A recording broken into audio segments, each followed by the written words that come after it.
The play is Words of the Prophets by Vayl Larkin, and Vayl Larkin is not here with us. They are in Pittsburgh, so we're going to say hi, Vayl! Hi, Vayl! Folks, we'd love to welcome you to this space. The Cell Theater has been gracious enough to have us in residence, and we're super grateful for that. This piece is very special. It's not going to be like anything maybe you've ever seen, so I encourage you to have an open heart, an open mind, and to give us your feedback afterward. This is an experiment. We workshopped it for the last couple of weeks. It deals with heavy subjects, as you know, so if there's anything that you need, if you're feeling triggered in any way, Hannah will be here to help you out over by the door. No intermission, so hang tight. It's about 52 minutes runtime. I also want to shout out one of our cast members is dealing with severe health issues and can't be with us today, so you will see a projected version of that cast member throughout the show. That was not the intention, but we are so grateful for technology to be able to bring him into this space as the role was written for him. So if you see Norm Maddox in your program, that's the face on the wall. And Norm is also watching, so hi Norm! Hi Norm! Fantastic. Sit tight. We will get started in just a couple minutes. Thank you.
The stories in this cycle illustrate a number of challenges faced by members of the homeless community, most especially those experienced by individuals who are typically shunned socially.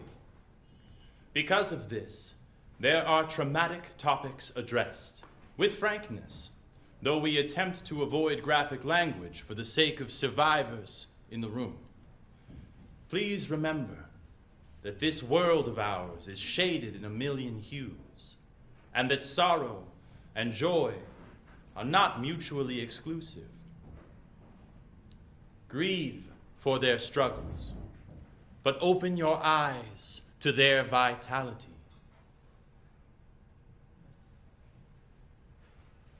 Special content warnings for sexual abuse and assault, war, PTSD, child abuse, racism, police violence, gender violence, and transphobia.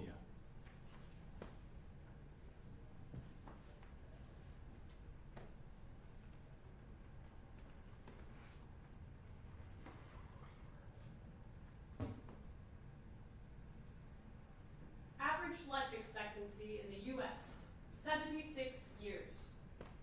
Average life expectancy of a U.S. homeless person, 44 years. Non-white Americans make up 40% of the general population of the U.S. Non-white Americans make up at least 52% of the homeless population. The U.S. government acknowledges that their counts of Native and undocumented Americans experiencing homelessness are limited and almost certainly underestimated.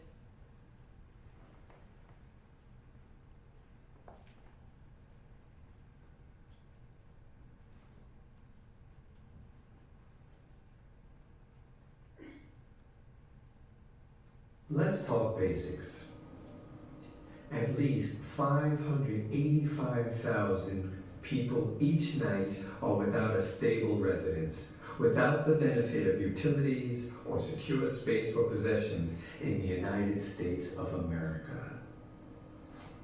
This number was counted in 2020, before the results of the pandemic.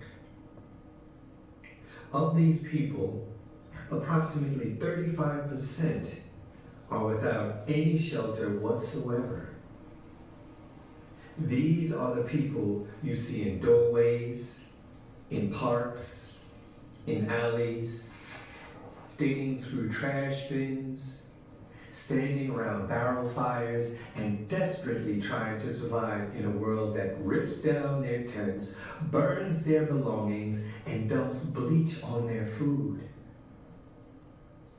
We call these people, as well as the thousands who sleep at the whim of whomever owns the couch, the floor, the bed they sleep in, homeless, or more obliquely, unhoused, as though the softness of those syllables can possibly express how raw a life is, where to be without a home is not enough, where the authorities must possess or destroy everything else the desperate could cling to for safety. They are out there right now, more than 500,000 people without a home. So many of them exposed to the elements as our climate shifts and each weather report seems to bring more death. We have not nearly begun to account for them all. Anyone we don't consider a legal member of our nation, we simply ignore. They are not given services. They are not given aid. They are left forgotten at the very farthest margins of our society. Homelessness is a sign that we have failed fundamentally as a country. We do not protect even our own. And yet, life moves. Life stretches and tests its cages carefully, each waking day, each breathing moment. And even at the fringe, there is hope, love, and charity. More, especially at the borders of what we call the real world, empathy runs rampant, and the desperate love just as desperately. You've heard the stories. The sex worker with a golden soul, the mad who tell truths, the frightened reaching hearts beating in the chests of everyone crying to the sky, screaming to be heard. You've heard those voices sometimes, yes, but there are so many more. There are at least 500,000 fantastic, expansive, high-flying spirits living where you fear to tread. Imagine what they could do if every hour was not a fight for life. Imagine who we could all be with those hearts and minds free from hunger, want, and deprivation. See how much there is to believe, where you would never go. Love, pain, art, truth, life, life, life. See and imagine.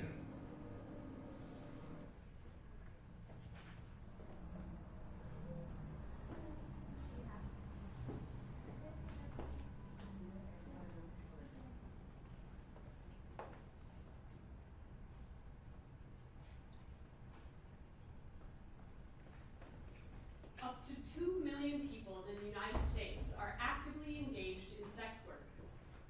80% of sex workers worldwide are women and girls between the ages of 13 and 25. At least 90% of people who engage in sex work must give part or all of their earnings to a pimp, whether an individual, club, or organization, in addition to supporting themselves and any other dependents.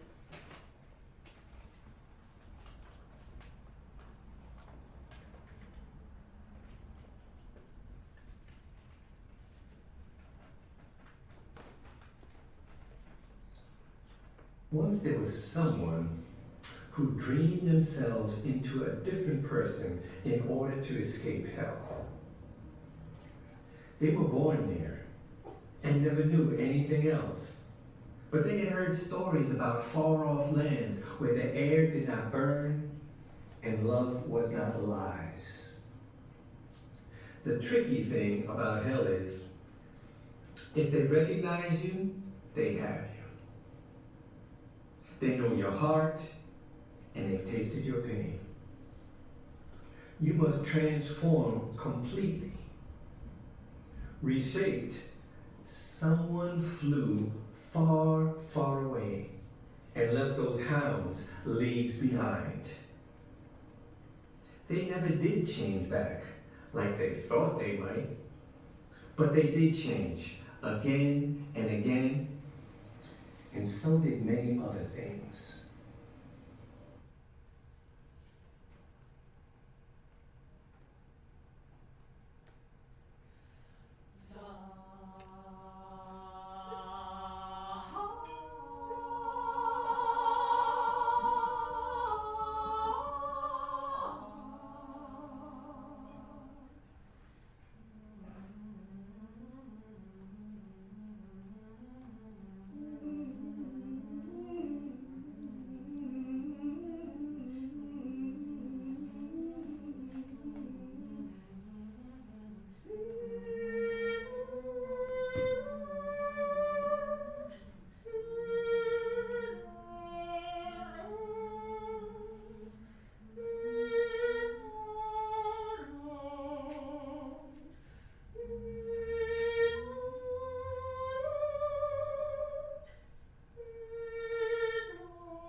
She isn't in the night. She isn't present. No passion, no passing thoughts. She narrows to a blade of sharpened senses. Only the still can see the unseen, can taste the flavorless, can hear sobs from the future and silence from the past. She writes a name in lipstick on the scratched steel of a bus station bathroom stall. It isn't hers, but she remembers who it belonged to before dark.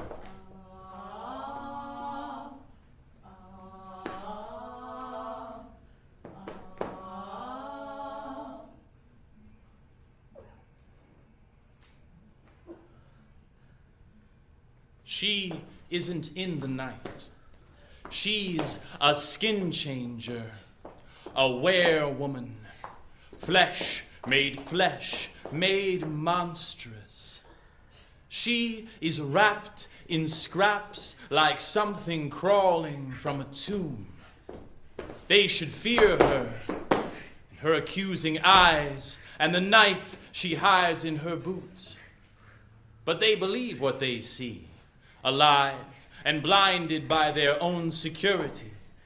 She scribbles numbers on an old receipt for a book and hands it to the man.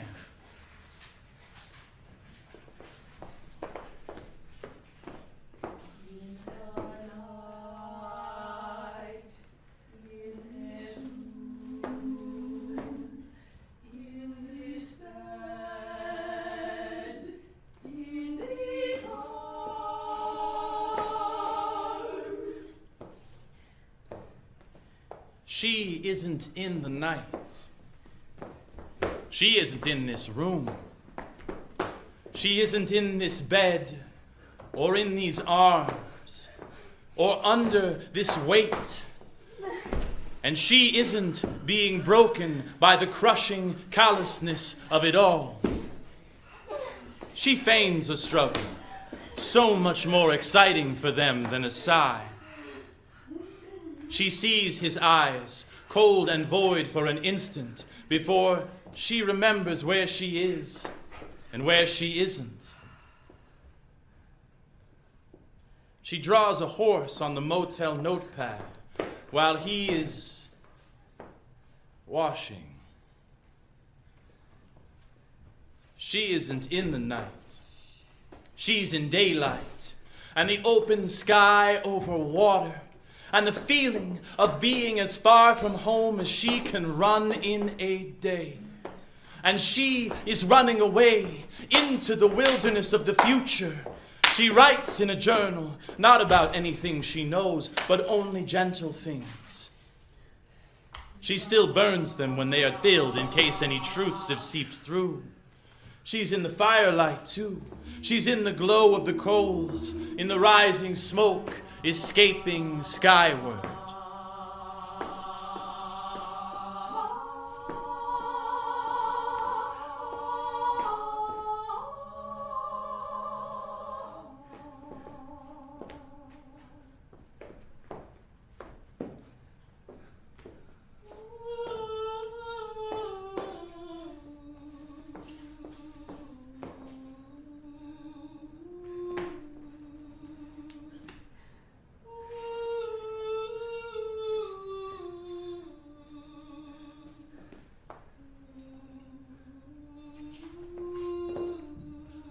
She isn't in the night. She makes her way down narrow, winding, rough-ridden roads. She sees what she sold.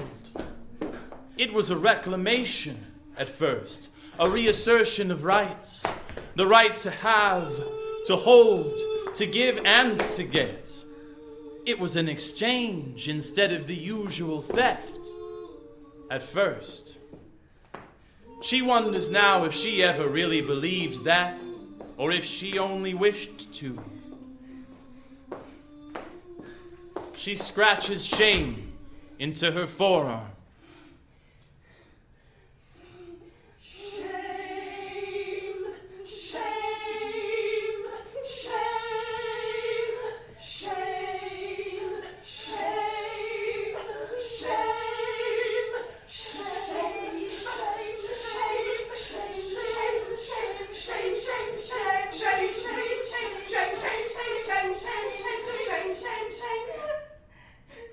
She isn't in the night.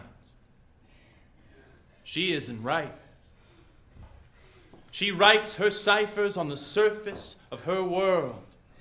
They are her legacy, her lamentation, her dream of what life could have been for someone else. She isn't present, isn't prescient. She doesn't know how the end of her own epic will go yet. She isn't in the night. She isn't.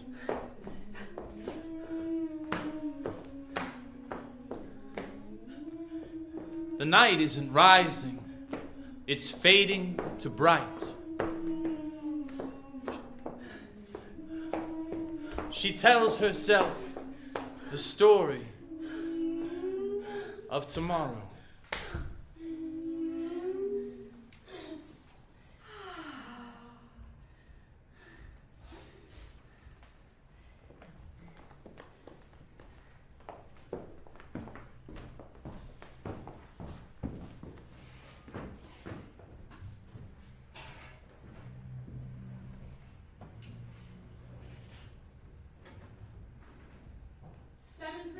Of the total population of the United States are military veterans. The number is 50% higher in the homeless population. More than half of homeless veterans are disabled.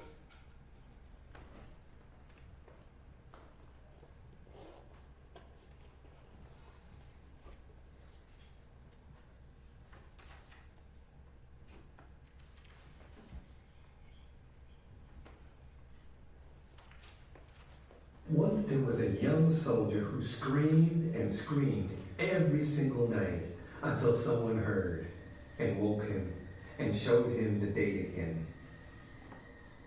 This story was first told all in a rush in that time between midnight and dawn when everything else is still and the shrouded silence of the world takes us back to a time before walls, before safety. The soldier cried, and so did someone who sat with him. The nightmares did not vanish completely, not for long. But the screaming slowed, and then softened, and then one night fell into slumber.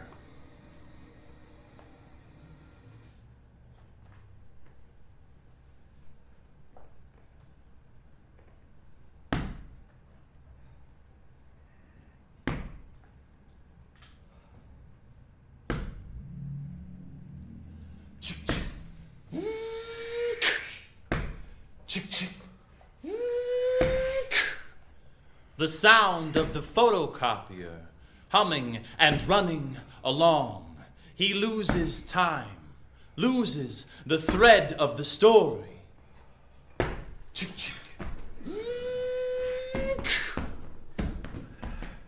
The story slips back and forth, repetitions piling. Their weight presses on him, pushing him to the past. Dull, dusty thud of boots on baked dirt roads. The rocks rise on all sides, plenty of curves and crevices. His head creaks around, and the weight of all those drumming footsteps presses him into the ground. Time slows, and he sees her.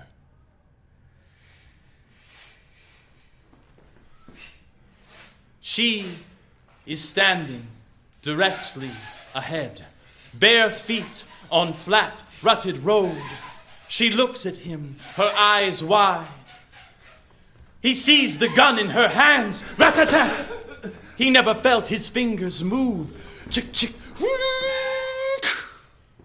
The final page gently rocks onto the stack. He gathers them, turns, and walks out. Ring-a-ling! The heavy tread of his boots on concrete comforts him as the rush and hustle of the crowd swallows his breath. Bang! And bang again! His eyes are not working, blinded by the glare of hot sun on glass, and he is deafened by the blood of rushing to his ears. The girl is standing, all of 12.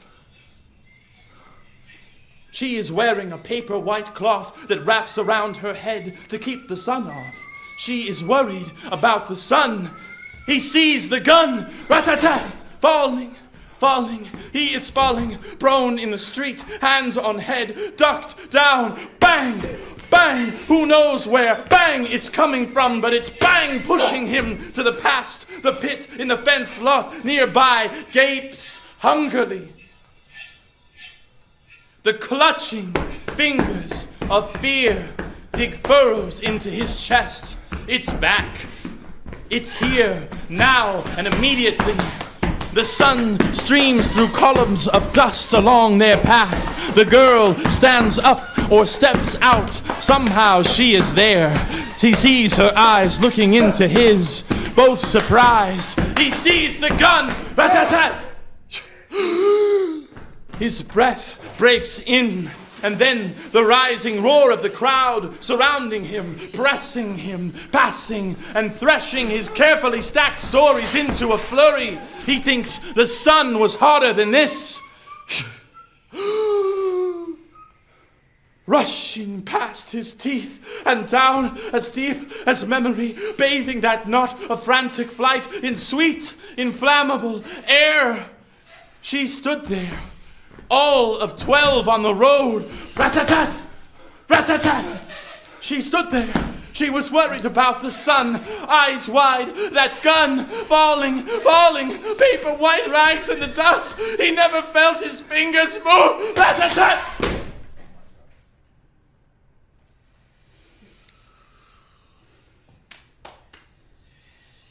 He gathers a few loose pages. He half-heartedly pastes one to a telephone pole. But no one walking reads. And the print is too small to see anyway. Rat-tat-tat. Rat-tat-tat-tat. Wind rattles paper on scratched metal. It isn't at all the same sound.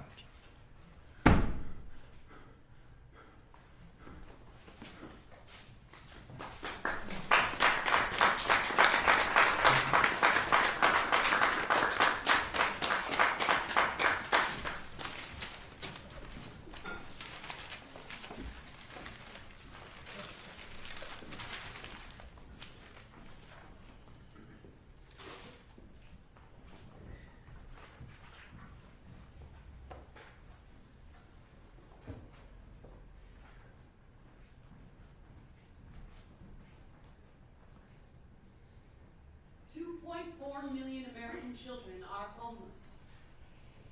Approximately 700,000 are unaccompanied by a parent or guardian.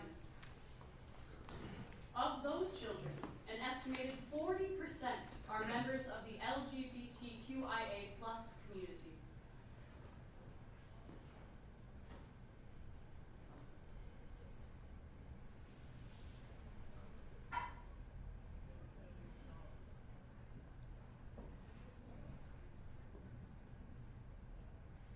Once there was a young man called Christopher Robin.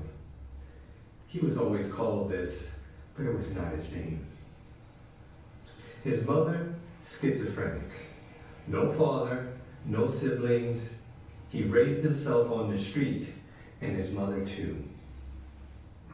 He was hard-won muscle and stoicism, but his eyes and voice were always gentle. He sold doors that were illegal to people not permitted to take up any room. It was an improvement, he felt, on the things that children must sometimes endure to live. He was beautiful and stronger than he let on. No easy meat.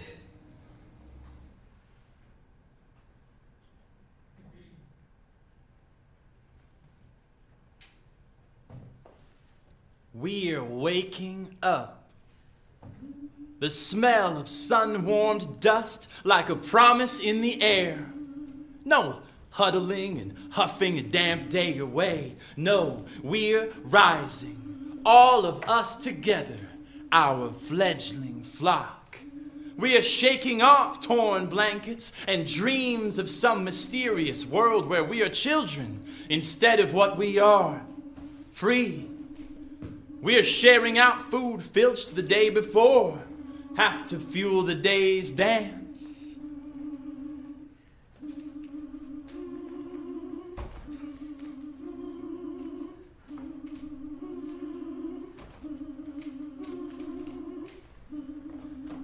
We're that fast. Our boards, our bodies, hard and lean. We slide past into teeming streets. We slip along through narrowing mazes of steel and flesh, horns and hollers to cheer us on our way. Speed's not the only trick, but it's the real rush, the roaring, soaring sweetness, the ecstasy of falling forever. We're not aiming at the final target. We just won't flinch if it hits.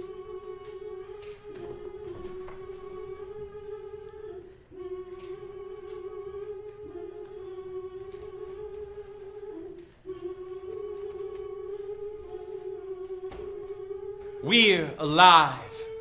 More than all those stiff-collar, souped-up specimens living their aquarium lives, watched constantly by their bosses for any sign they should be fished out and left to flounder. They always walk with grim faces, like they're gonna be late for the part where food falls from the sky. They're trapped, but at least they're comfortable, they say into their pillows at night. We're breaking the concrete waves of the here, the now, the never-ending moment. We are not the face of the future, and none of us look back, not once. We're not racing toward, but away. And who would blame birds who fled a burning nest? We may flee, but it's still flying. Flying, sky high forever. We're a liquid. We fill our space. We flow, foaming around obstacles and splitting fractal-like into deltas of scintillating energy. We are moved by every pebble on the pavement, but we stop for nothing. We seethe, scouring our paths, scoring the dust of the road in wild whirls. We ride, and we wear down the hardness of the city.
At least 4.5% of the U.S. population is suffering from a severe mental illness right now. In homeless communities, that number is 33%. The benefit for low-income Americans who cannot be gainfully employed is $380 per month lower than the national minimum wage.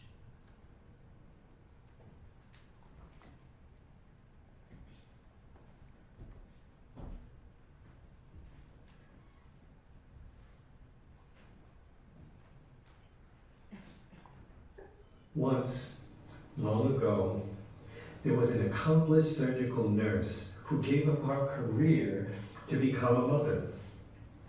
By the time she was 31, she had 8 children. By the time she was 32, she had tried to murder most of them. By the time she was 33, she was dead by her own hand.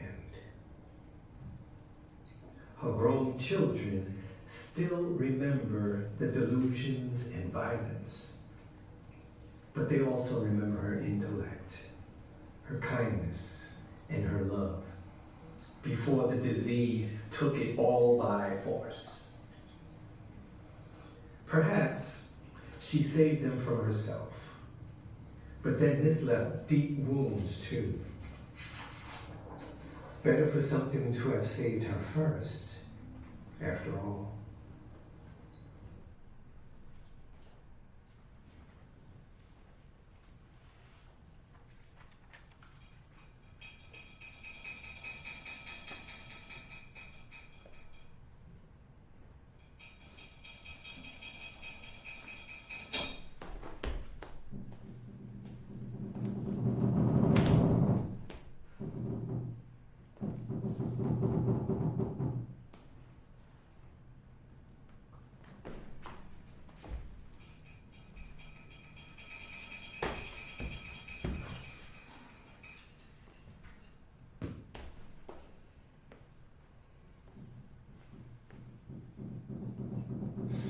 They came in the night again, stealing, grabbing, breaking, using, always at her throat.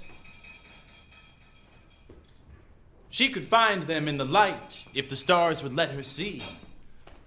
They crackle like fire in her eyes, and she has to cover them or die.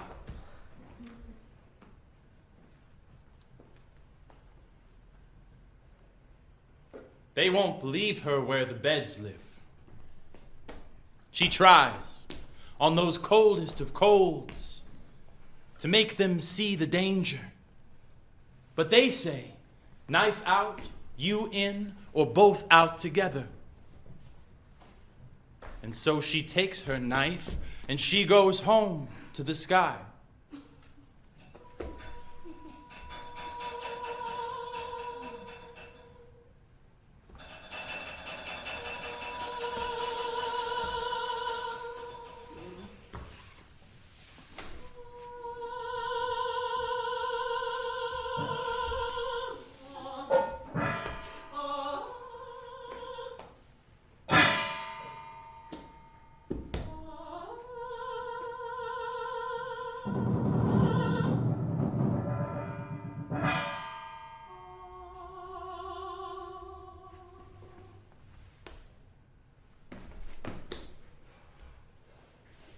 Sunlight is safer. Barely. The sun is a star, but simple and yellow young.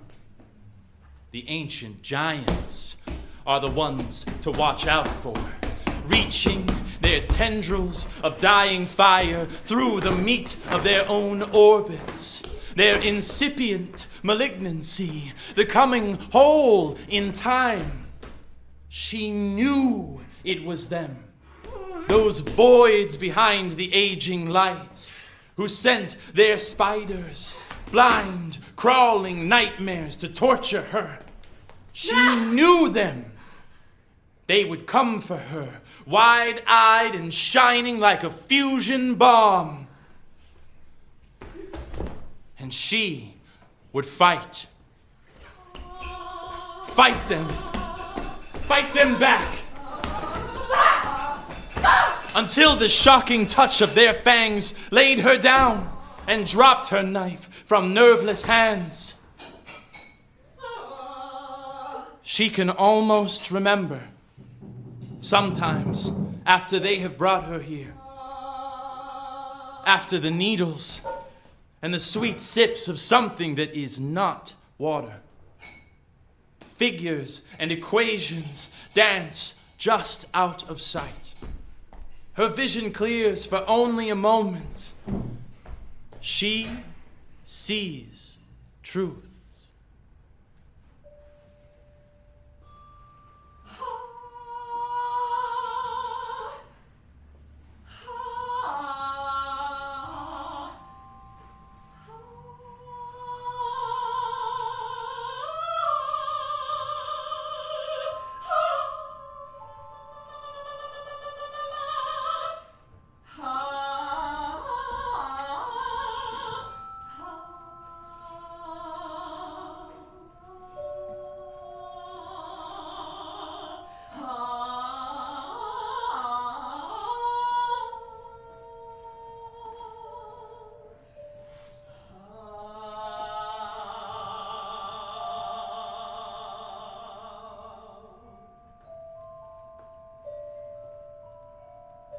Then they say, "You out, knife in, you're safe now." So back she goes, the light sliding from her in waves. She shakes her head, looks at the low sun, and hurries to find something sharp for the night. Somewhere safe from the horizon.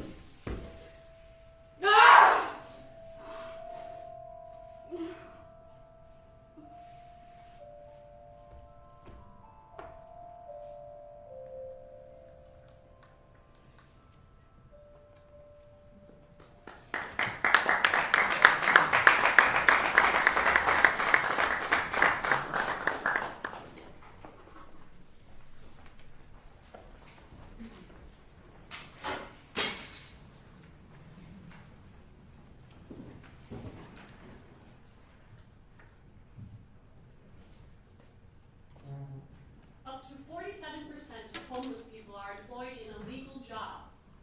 It is not possible to estimate how many homeless people work in illegal industries, including sex work, the drug market, and any job that pays under the table. U.S. minimum wage, $7.25. Average U.S. living wage, $13.10.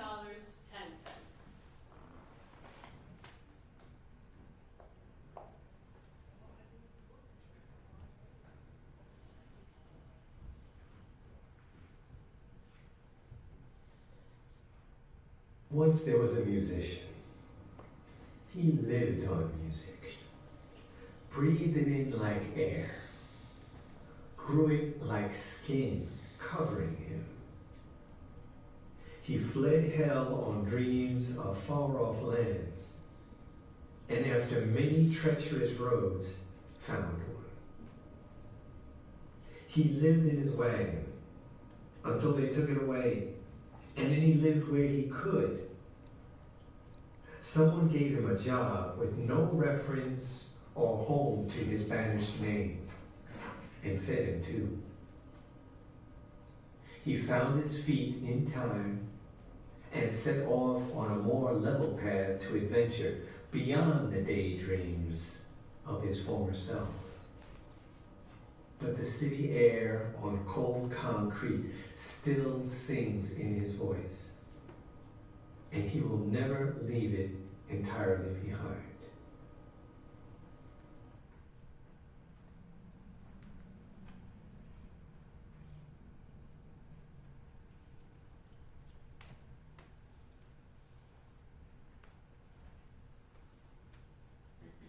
Perfect spot. Perfect day. The sun shrouded just enough to keep the glare out of the eyes of passers-by.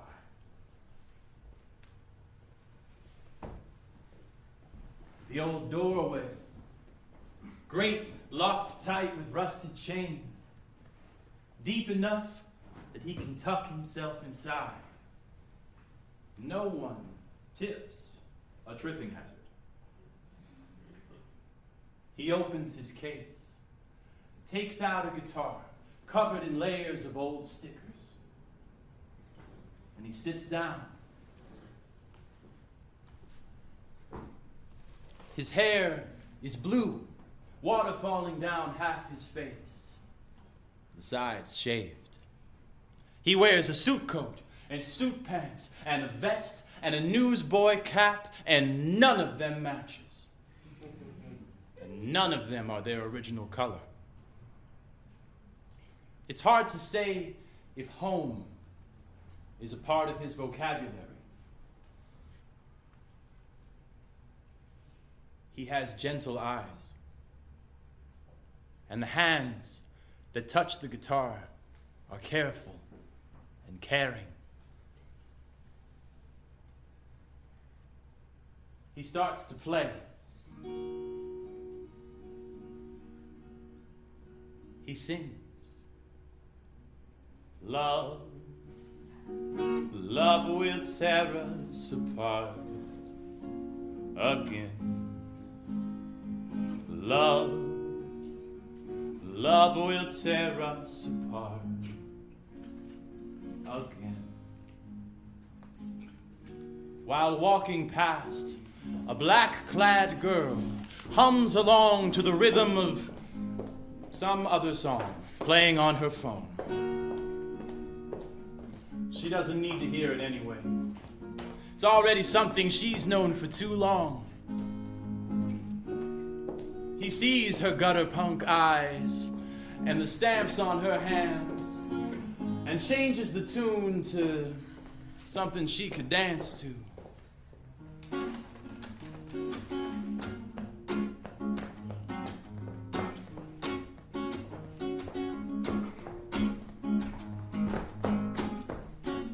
The boys on the corner, playing at being men.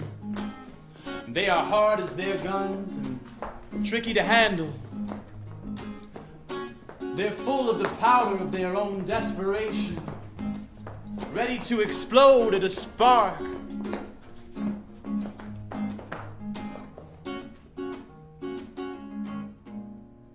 They are trying so hard.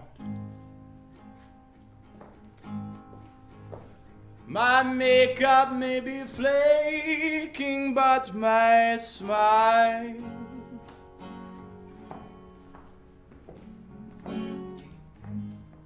the night larks pass by in a group.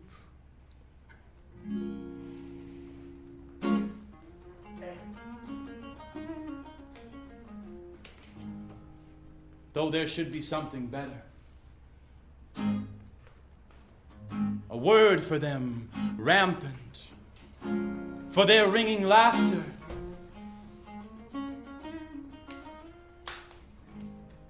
A rejoicing of them. A rapture of them.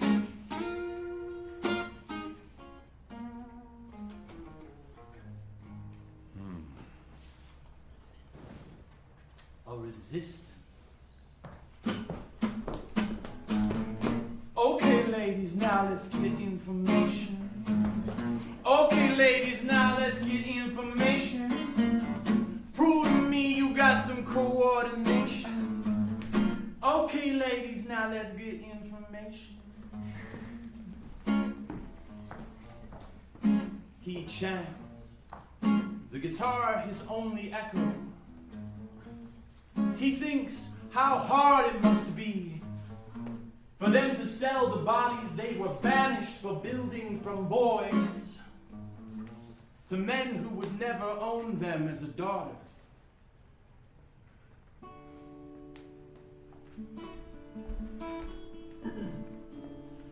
He sees the child from some way off.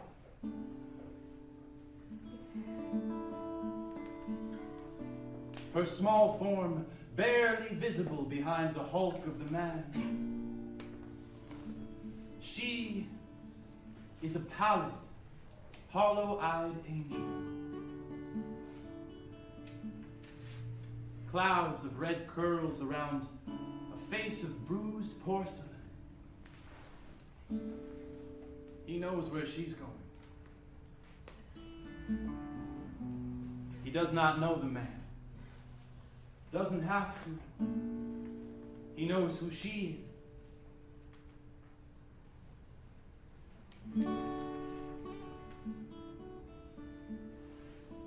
Welcome, he whispers to her. Welcome to the Black Parade.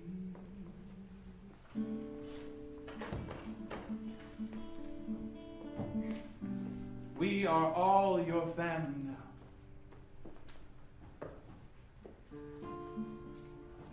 He plays the day on, singing the songs of the silent, the strange, the shy, and the sincere.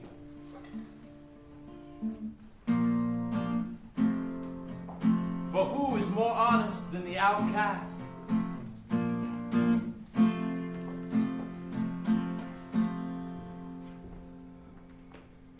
He sings, The words of the prophets are written on the subway walls and tenement halls.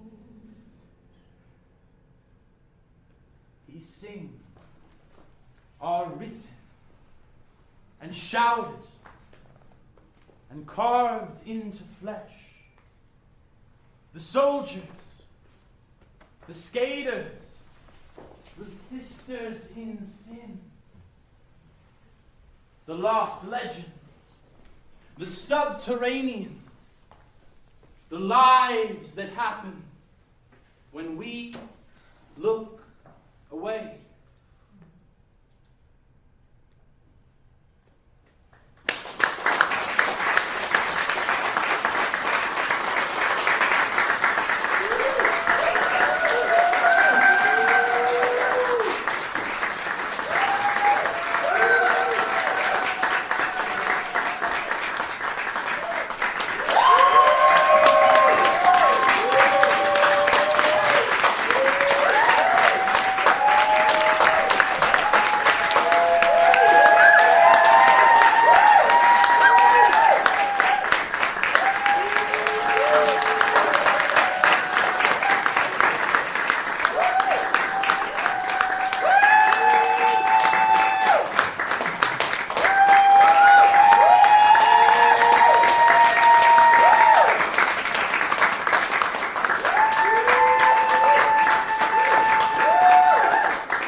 Thank you everyone so much. That's our presentation. Like I said, we would love your feedback. Thank you so much. We'd love your feedback, and we're going to stay and have just a quick talk back with some of the creative team. It won't be long, but we'd love to hear some of your immediate thoughts while it's fresh. So we're going to take about 10 minutes, give them a chance to break, set some chairs here. Feel free to go to the bathroom, grab a drink, check out our stickers. There's a fancy one that was commissioned for Julian as a butterfly. I think you should all have one on your guitars. So yeah, take 10 or 15 minutes and we'll meet you back here. Otherwise, if you're heading home, thank you so much, and we're glad to have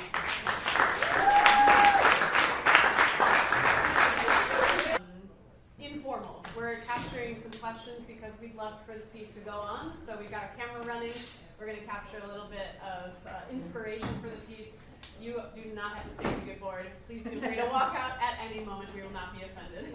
I'm going to start by going down the line and having each of these creative team folks introduce themselves. I know that you saw some of them on stage, but we wear a lot of hats in this collective. So first of all, I'm Sydney Anderson. You already met me at the beginning. I am the founder and artistic director of the Y Collective. But I also was singing and playing flower pots, for those of you who have heard those. And we're watching Alberto's beautiful, I don't know where is Alberto. Sorry, right here. Beautiful musical descriptions. So thank you, Alberto, for doing that. So I wore a few hats, and I will let you all introduce yourself. What hats did you wear? I had two obvious. Hi, I'm Julian. I perform as Julian Wyatt, so you can see my acting or my original music, which I publish and put on all streaming platforms as Julian Wild, W-I-L-D. I love to play music. I learned it from my dad when I was a little kid, and it's my favorite thing to do in the world. End bio.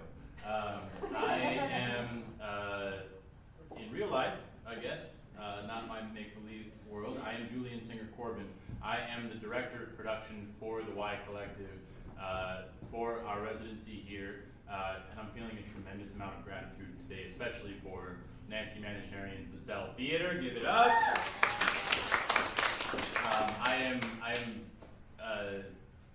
I do wear a lot of hats as a performer, but also my mother's a stage manager, so I grew up in a very theatrical family. I have been doing stage and production management since I was a little kid as well, and that's sort of how I stumbled into this life of doing devised theater, things like that. that. So I oversee the technical operations of the Y Collective, from stage management to lighting and sound and set design and all those elements, hiring and coordinating that technical team. Yeah. And, Hey y'all, I'm Jane K. Enzo. I directed this wonderful piece. I also danced this wonderful piece. And I was the choreographer on this wonderful piece. That's it. Hello, I am Emily Type 2. This is my sign name. I am the director of artistic sign language and an actor as well. And I work closely translating from English to ASL with the creative team. My name is Michaela. I did the set design for this, and I also helped out with some stage management.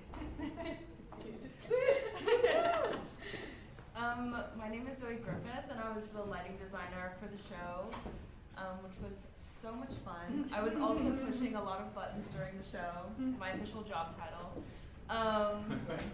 Thank you. Yeah, arguably the most hats for everything that you saw here live in this space. So yay, Zoe.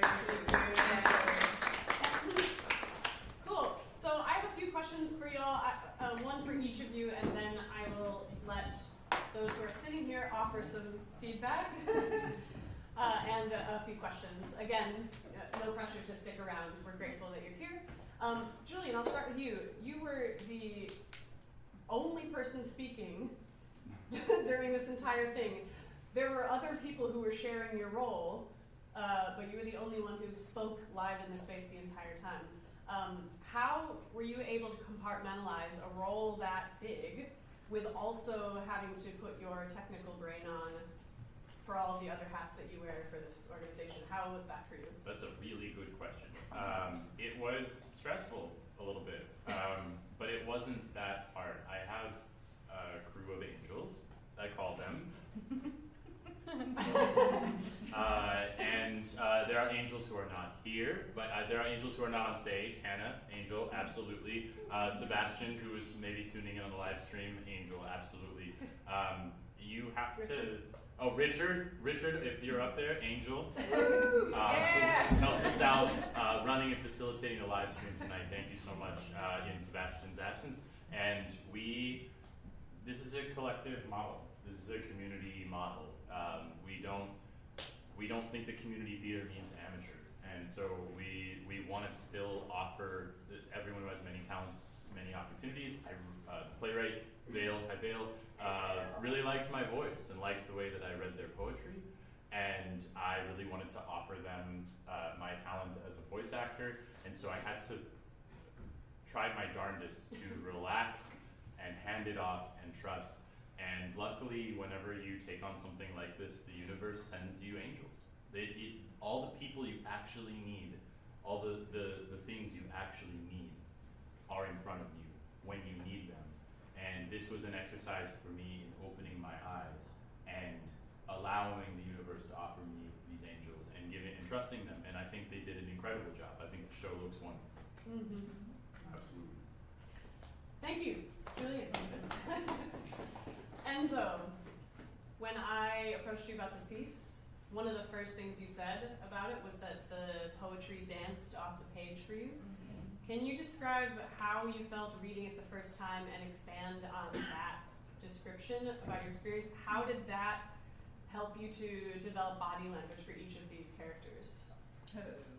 Okay, yeah, so when I got so Sydney slid into my website DMs and I was like, hello, a job potentially. So that was nice. But reading Vayl's play, hi Vayl, where's Kim? Hi Vayl. Reading Vayl's play, it really was really poetic, and one of the lines that stood out to me mostly was where the air didn't burn and love was not lies. I was like, ooh.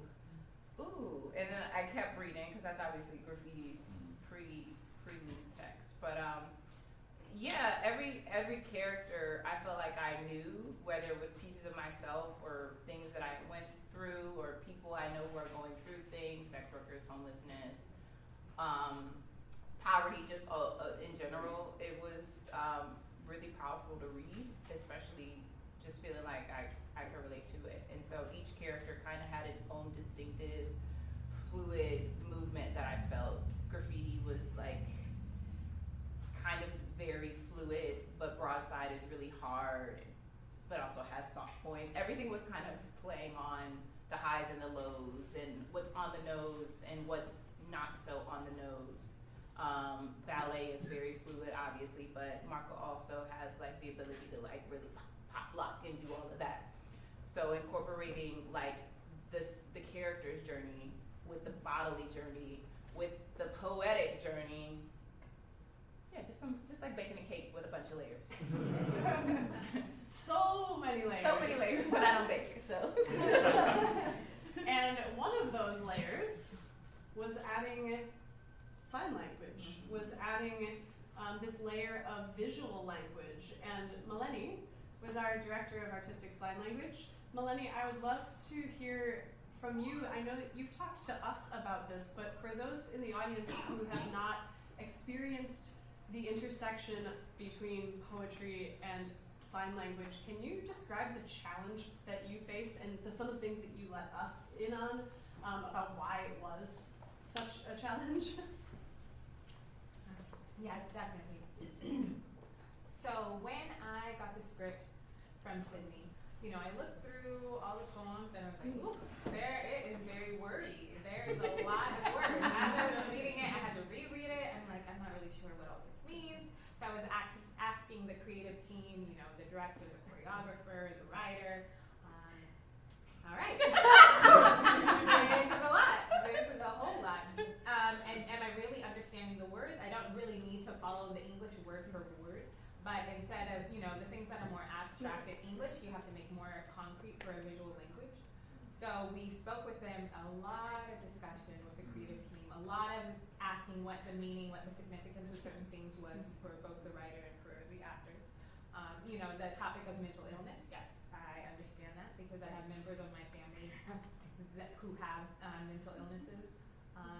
And you know, there are some things that I connected with, but when they asked me to, okay, incorporate the sign with the dancing, that's a whole other creative process. How do you incorporate signing and dancing? So that was another discussion. And as the time got closer, I decided like, okay, let me step back and just work on the signing, make sure the deaf, hard of hearing audience can see what's being signed, and also what's being projected. I wanted to make sure captions, make sure everything was accessible, and also providing, you know, the sound, making sure there's a description of what sounds are happening in the space as well. So that's what Alberto was doing, giving a representation of the sound. Without that sound, I saw the dancing, but I didn't feel the connection. What is this dancing reacting to? So since the hearing audience had that, I wanted to make sure the deaf audience had that as well. So that's where we got Alberto as the interpreter to describe what sounds were happening in the room so you could get a feeling. The sign language, with the dancing, with the vocals, you can get all of that.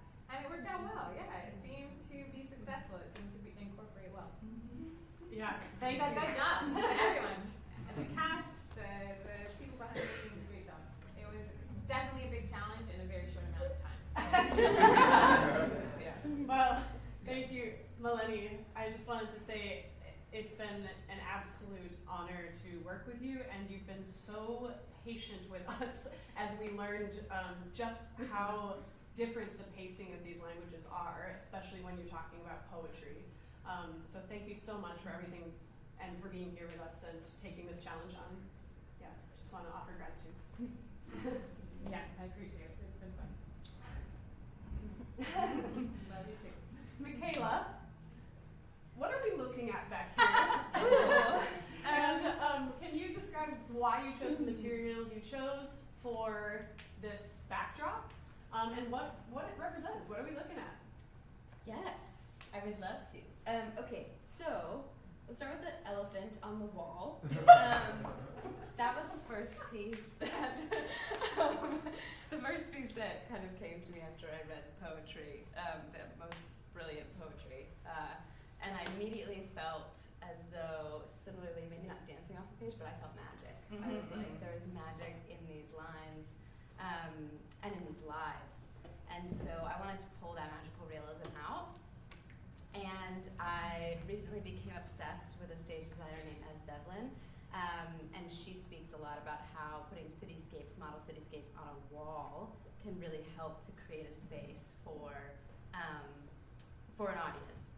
And talked with the playwright Vayl about how this was taking place in a kind of an ambiguous urban environment, and that we wanted to use all recycled materials. And so I was immediately drawn to cardboard.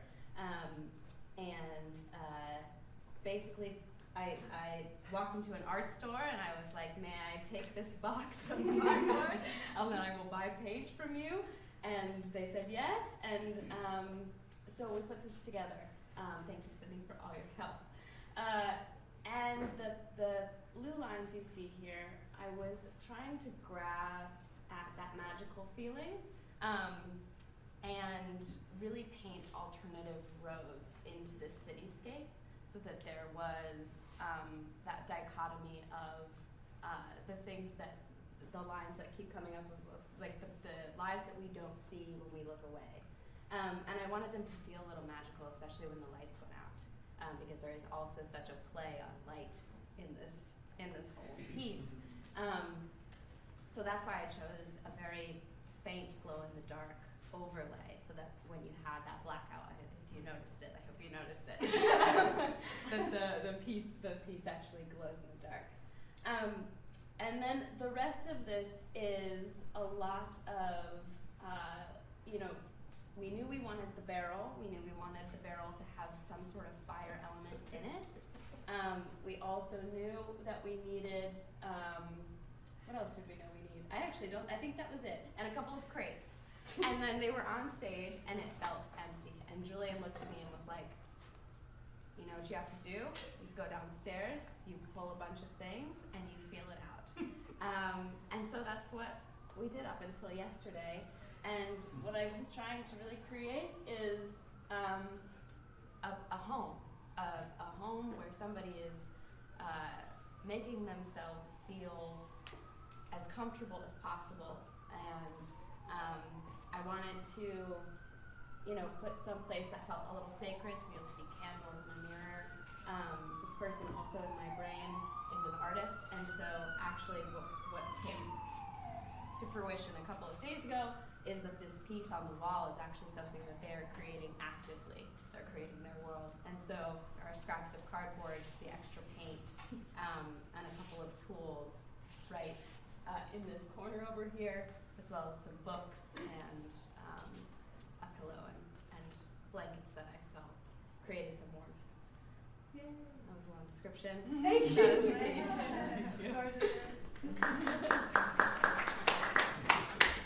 All right. Last but certainly not least, Zoe, tell us about how you went about designing lights after reading this script. It's a series of these little vignettes, right? So just much like Enzo had to develop body language for each of these unique characters, how did you come up with the colorscape, the washes for each one of them? Yeah. I wish we had scripts for everyone, because We do! Oh my goodness, although what everyone created today was so personal and there was like an extra human connection, like the script stands so well by itself. Mm-hmm. Because as a designer, you always have to read the script, but I wanted to read it a couple more times just for myself. Because it really does move, and it's visual, and it's like alive, and you can close your eyes and you can feel everything that's happening, and you can read it, and you can sense everything. It's just like packed with emotion and movement and life, and it follows so much of like cycles and circles within our lives. It has like lots of motifs about like the sun and the days and emotions and steps in a person's life. And so I think my main goal, which was easy because the script is so good, is just to keep it filled with movement and emotion, to move with the stories of the people that we're seeing on stage. So lots of it is reflection of color and emotion, and then also just kind of seeing that sort of cycle play through in real life. So I wish I could say it was harder, but like I said, the script was so good that it was really easy to just imagine what was happening and then to try and make it happen out here. Thank you, Zoe. Before I open this up, we're going to try and wrap here in like 10 minutes. So I just wanted to say something about the music, since that was my purview. Yes, what did you want to say about the music? Yes, Sydney, could you tell us about the music?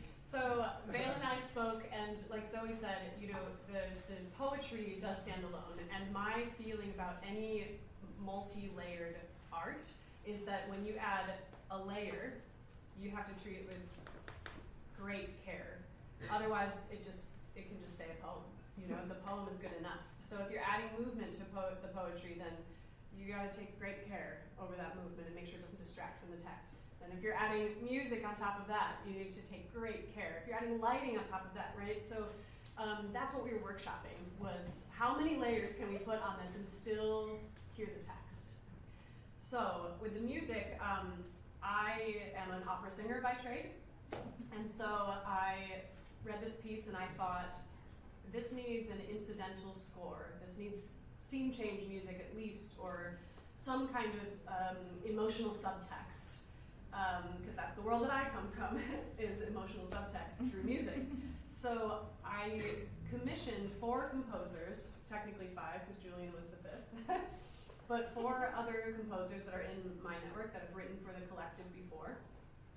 And I said, pick one scene that speaks to you. And you can write anything you want, but your limiting factors are this music has to be able to be done for free. So it can only be, the only instruments you can use are the human voice and found percussion objects. So what you heard were 4 very different takes on that commission. And I think that they did a great job of capturing each of the characters' energy. You know, with ballet, the wheels of the skateboard of the skater character, and incidentally, Marco's wheelchair wheels, are cyclical. They just keep rolling. They just keep rolling on, right? The skateboard is like their journey forward through life. It's okay. Thank you. So that music was very cyclical, right? Obviously, the Soldiers piece didn't use much singing at all. It was blowing through paper whistles to make the sounds of gunshots and things like that, scraping forks on plates. So the music is a strange term for what I just did up there, but it was definitely a stretch for me, and I loved to do that. So thanks for bearing with that experiment. Now, if anyone has questions for, thank you, yeah. Actually, yeah, I think we have some composers watching. So Tyson, Liz, Vasily, and Derek, if you're there, thank you so much. Appreciate you. Yes. I have a comment. Comment? Yeah. Would you say your name? My name? Yes. But that wasn't part of the comment. Oh, okay. You may not want the name after.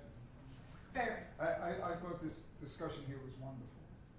And I think you ought to include that in the presentation.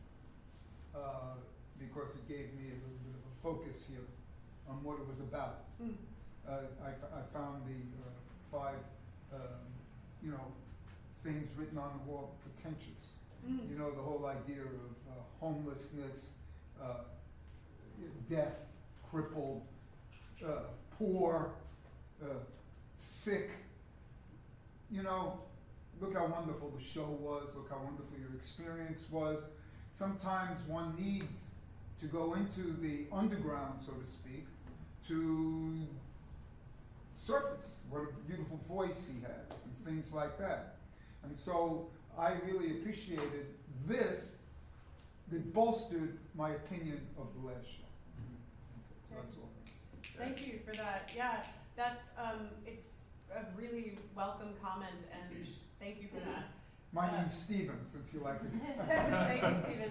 Yeah, you know, this coming across as pretentious or, you know, amplifying stereotypes and things like that is the opposite of what we had hoped to achieve. So that's fantastic feedback, because, you know, that last scene was meant to break the stereotypes of everything we've seen so far, right? It's all these things that you think you know about, like, it's a very lecture-y vibe. And then it turns out that person and all those statistics were coming from someone who actually was himself part of the community. And so it was meant to show that, you know, those stereotypes have no place here because it could be any one of us. And the interesting part about this crew is that a great many of us and other creative team members have experienced housing insecurity, homelessness in the past, and you know, who knows who those people were, right? Who are sitting here, who have done sex work, who have done you know, illegal trades to get by, and that was the point. We wanted to take that pretentiousness, put it up on the wall, and then hopefully by the last scene show that these are just people in community and they love each other and that they are keep lifting each other up. So I would love. No, but that's why I understand that. Yeah. But this adds to your last scene. Fair. That's my point. This is like a post, you know, Cool. post-mortem. Well, thank you. But I mean, this I found wonderful because I found how you experienced the whole thing. It's not so obvious here. You know, there's a lot going on because of the layers. And so the point is, this straightened out the layers for me. So I appreciate. That's what I said before. I don't want to take over, but I appreciated the before from the after. Thank you, Stephen. Appreciate it. Anybody else? Yeah. Oh. I like. Okay. So, oh wait. Okay. So, great. Everyone was beautiful. It was really an experiment and a gorgeous experiment.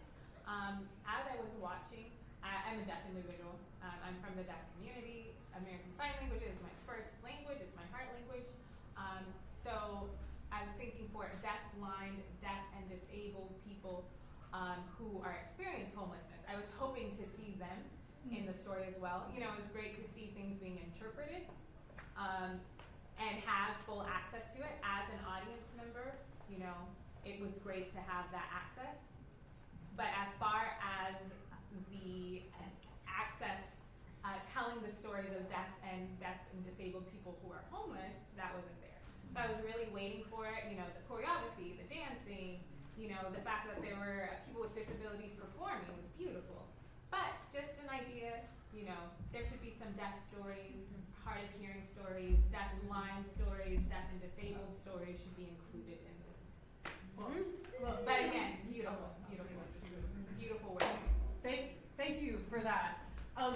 It's fascinating because Dickie, that was the first thing Dickie said too. The first time he read the script, Dickie, who was also doing the narrator role. And I love that feedback so much. Were you just going to say about how the characters were based? Did you want to take that? No, you can finish. So what I told Dickie and what I will tell you as well is, yes, absolutely, we would love to see that as well.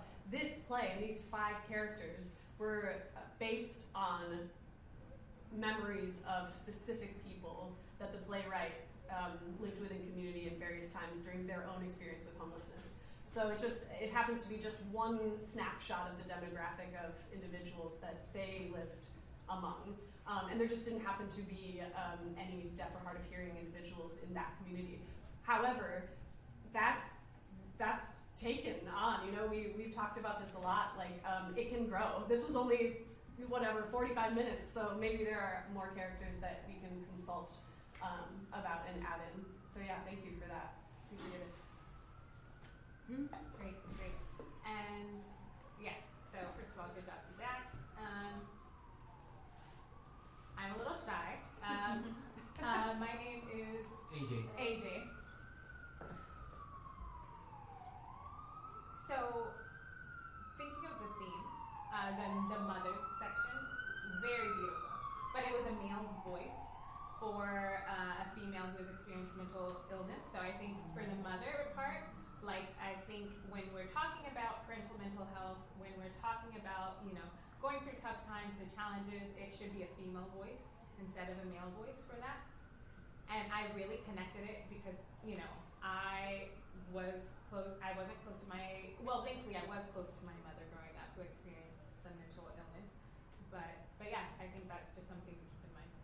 Yeah, that's really beautiful feedback. We initially, so the playwright is non-binary, wheelchair enhanced, and also deals with other disability and illness. Has experienced homelessness and has been a subsistence sex worker. And they were pretty adamant from the very first read-through of this piece that it's impossible to represent the lives that exist on Earth in one play.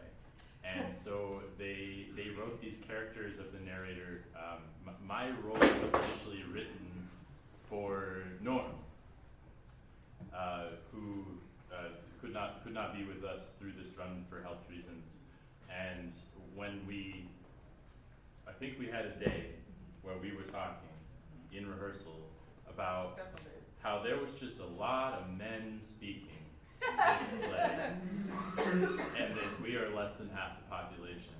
And that was a big part of the choice to ask Melanie to take over some scenes. Because before that it was, you know, Alberto interpreting Norm's voice, and it was me interpreting Dickie's signing. And that was really the way that we wanted to build it, is that Dickie is the narrator character, and my voice was very much meant to be in the dark behind him. He was the key speaker as the narrator. And sometimes when he was addressing subject matter, we thought this would be better by having a femme speak. And so that was a big part of that choice. But I mean, to echo the comments from Stephen, and I'm sorry, I forgot your name. AJ. No, Dax. I'm sorry. Dax. This is AJ. I'm sorry. To echo those comments, I think every single rehearsal, and this is such hard stuff to face down on a day-to-day basis and try to make art about, because you can't represent the people in the story in a clean theater that is already has a boundary to access to the people that we're talking about in the first place. And no matter what you do, you are going to create from a place of not being able to understand or embody. And even though we encountered many reasons that we should probably scrap the project and never tell these stories because they're not ours to tell, when consulting with the playwright, when consulting with people who had similar stories, or the very people who are in the stories themselves, we thought it was responsible to still try and tell the story the best we could, and to be wrong, and to call attention to that wrongness and say we're doing as well as we can now, and we look forward to the opportunity to continue to do better in the future, to offer representation for these stories, for sure. But I think that's a great point. And to just to piggyback off what you were saying, Jules spent a lot of time struggling with the Trump character, like struggling with Mary Angela's character, with scene 4 of Trump, the one who kills her kids, basically, or tries to kill her kids and then kills herself.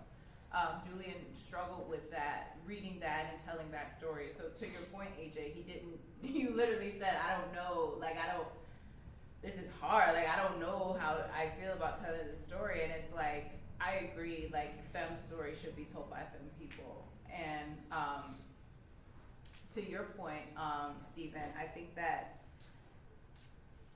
theater in and of itself in New York is this sort of pretentiousness, right? So we're in a theater space, this is post-colonized theater. This is what we've created theater to be, is this space of access, or inaccessibility. And so to those points, yes, you're right. Yes. Yeah. Yeah. Thank y'all. The last thing that I want to say about that before we close up is that. Oh, we do? Yeah. I have a question. You had a question? Oh no, I just thought you guys did great. Thanks. You know, it was just body language and stuff, it was hard to grasp, but then I got to see what you guys are really doing, and it was, because I had a disabled veteran, he's my best friend, to see that represented, and to see the Marco in the chair and everything, it's really nice. I'm disabled myself, so you know, it was just nice. I mean, you can't hit all the points, obviously, like flawlessly, but that's what, like, I applaud you guys for even making the attempt. I think that's what theater is, you know what I mean? At the end of the day, it's just making the attempt and, like, leaving it all out there, and that's what you guys did. So, yeah. Thank you. Thank you so much. Yeah, thank you. As we continue to reiterate, this was the very first workshop of this piece, and I will say it's great to hear all of this feedback about wanting more representation, because in fact the play was scripted for 3 people to play every role. So 1 voice, 1 body, and 1 person doing signing. So each character was supposed to be represented by 3 different people. That's a lot of people. And we're less than 1 year old, and we thought, you know, let's try it with 1 person reading this time and see how it goes. So this feedback is great. We hope there's a next time, and we can do it justice and have truly more representative people playing each of the roles. And I hope you'll stick with us and follow along on its journey. So thank you again for staying.